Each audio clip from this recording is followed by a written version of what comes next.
Assalamualaikum warahmatullahi wabarakatuh. Selamat siang semuanya. Kami dari kelompok 4 ingin mempresentasikan hasil diskusi kami tentang penyusunan laporan bisnis di PT Indofood.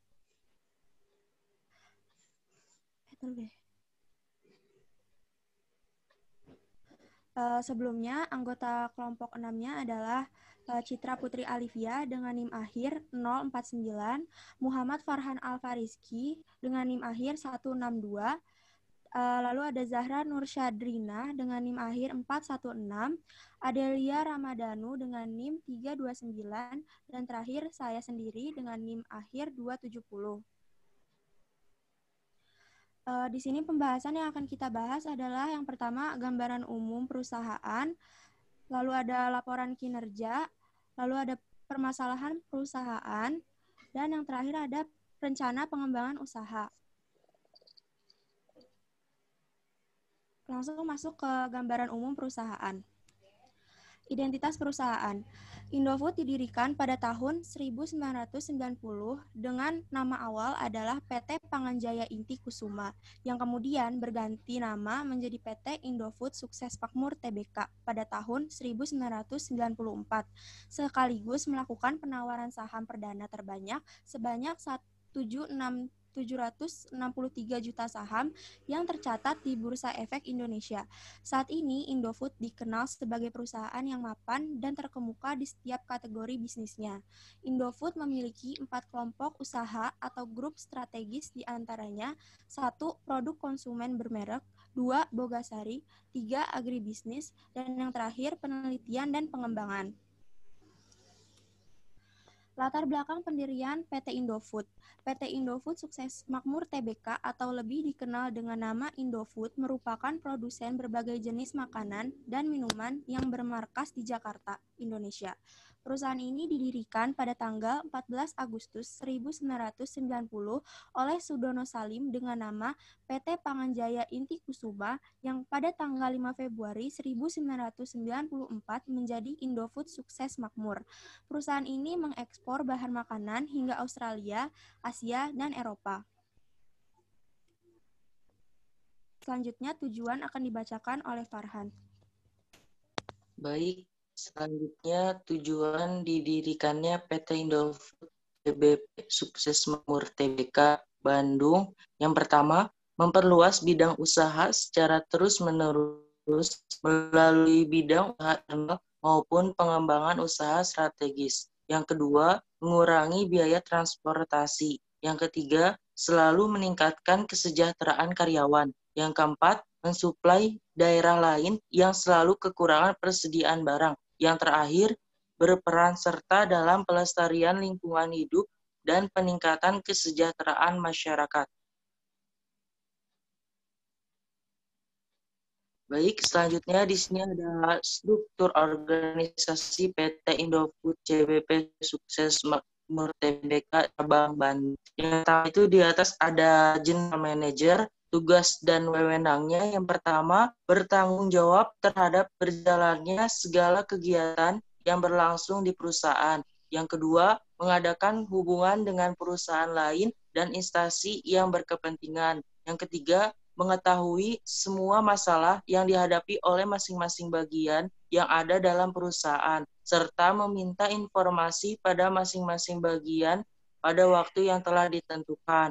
Selanjutnya di sekretari, yang selanjutnya ada factory manager, ada quality control manager, ada factory accounting manager, ada ASPM area sales promotion manager, ada branch personal manager, ada production manager, ada warehouse manager, ada teknik manager, ada purchasing supervisor, ada PPIC supervisor.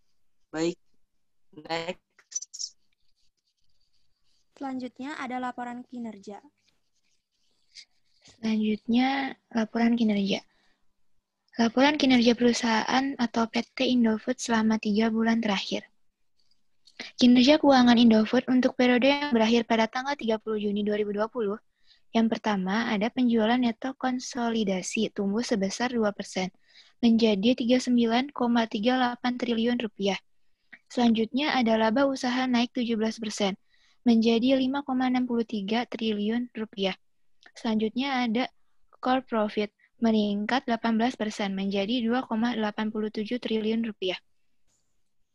PT Indofood Sukses Makmur (Tbk) pada tanggal 3 Agustus 2020 mengumumkan kinerja keuangan untuk periode yang berakhir pada tanggal 30 Juni 2020. Perseroan membuktikan kenaikan penjualan neto konsolidasi sebesar 2% menjadi 39,38 triliun rupiah dibandingkan 38,61 triliun rupiah tahun lalu. Selanjutnya, laba usaha naik 17% menjadi 5,63 triliun rupiah dari 4,79 triliun rupiah. Dan margin laba usaha meningkat menjadi 14,3% dari 12,4% laba. Laba periode berjalan yang dapat diatribusikan kepada pemilik entitas induk tumbuh 12% menjadi 2,84 triliun rupiah dari 2,55 triliun rupiah. Dan margin laba bersih naik menjadi 7,2% dari 6,6%. Core profit meningkat 18% menjadi 2,87 triliun rupiah dari 2,42 triliun rupiah. Selanjutnya ada evaluasi bisnis secara keseluruhan. Apakah sesuai dengan tujuan perusahaan? Berdasarkan laporan keuangan triwulan tahun 2020, tujuan perusahaan sudah dicapai karena Indofood Sukses Makmur juga dapat menekan beban pokok 2,62% menjadi 13,2 triliun rupiah dari periode yang sama tahun sebelumnya, yaitu 13,37 triliun rupiah. Direktur Utama dan Chief Executive Officer Indofood mengatakan, meskipun kondisi global saat ini penuh dengan tantangan, Indofood dapat terus melanjutkan kinerja yang positif di sepanjang semester pertama tahun 2020. Kondisi pasar yang menentang ini diperkirakan masih akan berlanjut ke semester kedua tahun 2020, sehingga kami akan terus memelihara kelangsungan pasokan dan kualitas produk bagi para konsumen, serta meningkatkan daya saing kami dan menjaga kesehatan para karyawan. Hal ini sudah sesuai dengan tujuan perusahaan, yaitu yang pertama, memperluas bidang usaha secara terus-menerus melalui bidang usaha internal maupun pengembangan usaha strategis. Yang kedua, mengurangi biaya transportasi. Yang ketiga, selalu meningkatkan kesejahteraan karyawan. Yang keempat, mensuplai daerah lain yang selalu kekurangan persediaan barang. Dan yang kelima, berperan serta dalam pelestarian lingkungan hidup dan peningkatan kesejahteraan masyarakat. Selanjutnya ada permasalahan perusahaan. Permasalahan perusahaan yang ada di PT Indofood ini, yaitu hambatan dan solusinya. Yang pertama itu, sejauh ini hambatan yang dimiliki oleh PT Indofood tidak memiliki dampak yang cukup signifikan karena tidak terlalu mempengaruhi kinerja dan keuangan perusahaan. Solusi yang harus dilakukan untuk menyelesaikan masalah tersebut yaitu solusi yang dilakukan oleh PT Indofood selalu melakukan inovasi terhadap produknya, melakukan inovasi terhadap strategi pemasaran, dan selalu menjaga kualitas produknya, dan bahkan meningkatkan kualitas produknya guna menjaga loyalitas konsumen. Selanjutnya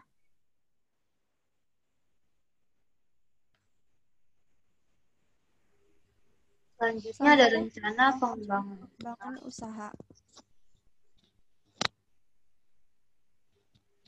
Rencana pengembangan usaha ke depan untuk perusahaan Indofood ini, PT Indofood Sukses Makmur (Tbk) menganggarkan capital expenditure atau pengeluaran belanja modal sebesar 7 triliun sepanjang tahun 2019. Jika kita bandingkan pada tahun sebelumnya, capital expenditure dari PT Indofood ini turun sebesar 23%. Di mana pada tahun sebelumnya, tahun lalu itu mencapai 9,1 triliun.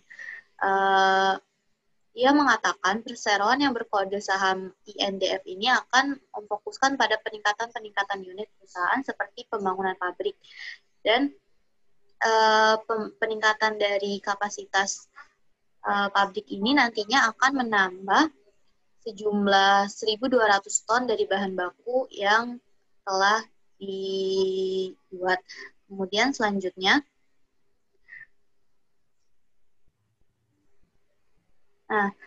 selain itu PT Indofood juga akan memperhatikan pada lini usaha agribisnis. Sebagaimana diketahui, pada PT Indofood ini memiliki beberapa anak perusahaan di sektor tersebut. Di antaranya itu ada PT Perkebunan Lahan dan Sumatera Indonesia atau LSIP dan PT Salim Ipomas Pratama Tbk atau SIMP. Dan juga ada listing di Bursa Efek Indonesia dan satu perusahaan yaitu Indofood Agri Resource Ltd atau IFAR, listing di pasar modal Singapura. Kemudian menurutnya sektor agribisnis merupakan sektor yang secara bisnis memiliki tingkat efisiensi dan efektivitas yang cukup tinggi. Untuk itu, Indofood terus memastikan untuk memilih bibit-bibit unggul dari komoditas di sektor tersebut. Dan cara itu yang nantinya digunakan untuk menambah kapasitas produksi.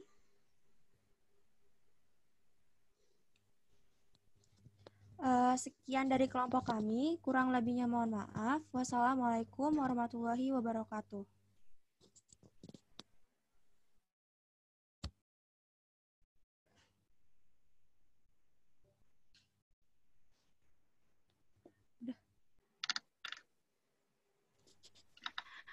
Selanjutnya ada ringkasan. Yang pertama identitas perusahaan. PT Indofood Sukses Makmur Tbk atau lebih dikenal dengan nama Indofood merupakan produsen berbagai jenis makanan yang bermarkas di Jakarta, Indonesia. Perusahaan ini didirikan pada tanggal 14 Agustus 1990 oleh Sudono Salim. Perusahaan tersebut sangat berkembang sampai sekarang. PT Indofood menjadi perusahaan yang mapan dan terkemuka. Saat ini PT Indofood memiliki 4 grup usaha yang strategis. Produk-produk yang dihasilkan seperti mie, pasta, snack, susu, minyak, terigu, dan lain-lain. Selanjutnya ada tujuan dari perusahaan. Yang pertama itu memperluas bidang usaha secara terus-menerus. Kedua, mengurangi biaya transportasi. Ketiga, selalu meningkatkan kesejahteraan karyawan. Keempat, mensuplai daerah lain yang selalu kekurangan persediaan barang. Kelima, berperan serta dalam pelestarian lingkungan hidup dan peningkatan kesejahteraan masyarakat. Selanjutnya ada struktur organisasi. Yang pertama itu ada General Manager, Sekretaris, Factory Manager, Quality Control Manager, Factory Accounting Manager, lalu ada ASPM Area Sales Promotion Manager, selanjutnya ada Branch Personal Manager, selanjutnya ada Production Manager, lalu Warehouse Manager, Technic Manager, Purchasing Supervisor, dan PPIC Supervisor. Selanjutnya ada laporan kinerja. Kinerja keuangan Indofood untuk periode yang berakhir pada tanggal 30 Juni 2020. Yang pertama itu penjualan neto konsolidasi tumbuh sebesar 2% menjadi 39,38 triliun. Yang kedua, laba usaha naik 17% menjadi 5,63 triliun. Yang ketiga, core profit meningkat 18% menjadi 2,87 triliun. Pada laporan tersebut menunjukkan bahwa perusahaan tersebut mengalami perkembangan yang baik, dapat bersaing di pasar nasional dan diharapkan tetap bisa bersaing di pasar internasional. Selanjutnya ada evaluasi usaha. Antoni Salim, Direktur Utama dan Chief Executive Officer Indofood, mengatakan, meskipun kondisi global saat ini penuh dengan tantangan, Indofood dapat terus melanjutkan kinerja yang positif di sepanjang semester pertama tahun 2020. Kondisi pasar yang menantang ini diperkirakan masih akan berlanjut ke semester kedua tahun 2020. Apa yang telah dilakukan perusahaan ini telah sesuai dengan tujuan yang dibuat perusahaan dan mencapai target yang telah ditetapkan. Selanjutnya ada hambatan usaha. Yang ini sejauh ini hambatan yang dimiliki oleh PT Indofood tidak memiliki dampak yang cukup signifikan karena tidak terlalu mempengaruhi kinerja dan keuangan perusahaan. Lalu ada solusi dan hambatan tersebut. Hal yang dilakukan untuk mengatasi hambatan-hambatan yang terjadi dengan melakukan inovasi terhadap produknya, melalui inovasi terhadap strategi pemasaran dan selalu menjaga kualitas produknya, dan bahkan meningkatkan kualitas produknya guna menjaga loyalitas konsumen. Selanjutnya ada rencana pengembangan usaha. Rencana pengembangan usaha perusahaan ini dengan memperluas jangkauan pasar, membangun pabrik baru, serta memperluas pabrik yang sudah dibangun agar kapasitas produksi akan semakin meningkat dan dapat memenuhi permintaan konsumen dengan baik dan berkualitas. Sekian, terima kasih.